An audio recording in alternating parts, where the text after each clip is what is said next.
As I approached this term, I felt that students were going to be isolated, and I really wanted them to have an interactive experience each week. So I had to entice them to come to my class. So I made participation matter and gave a fairly high weighting to participation each week.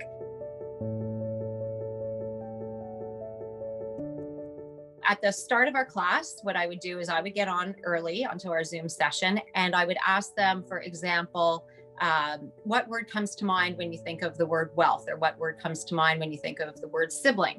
And I teach a family business course. So those were things that were relevant to our course. And this way, it gave us an opportunity to have small talk, but to keep them a little bit engaged while we waited for everybody else to join. So I probably have about 2 to 3 breakout rooms each class. But what I did each time when they went into a breakout room is I provided a link to a shared Google Doc.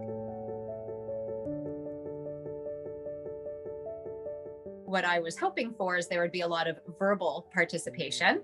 But what I also tested for was, were they doing the polls? Were they participating in our breakout rooms and our discussions by ways of Google Docs or Google Forms?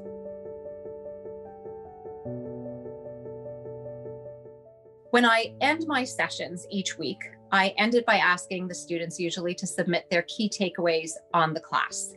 And so what that does is it allows me to gauge how well did they absorb the concepts? Did they absorb the concepts that I wanted them to? And it also, again, helps me to track their engagement in the class. But what it also does is I can then post that online. I take out the names, I post it anonymously. And so for students who didn't come to class, or for students who did come but want to read what the other students said, they can all learn from each other.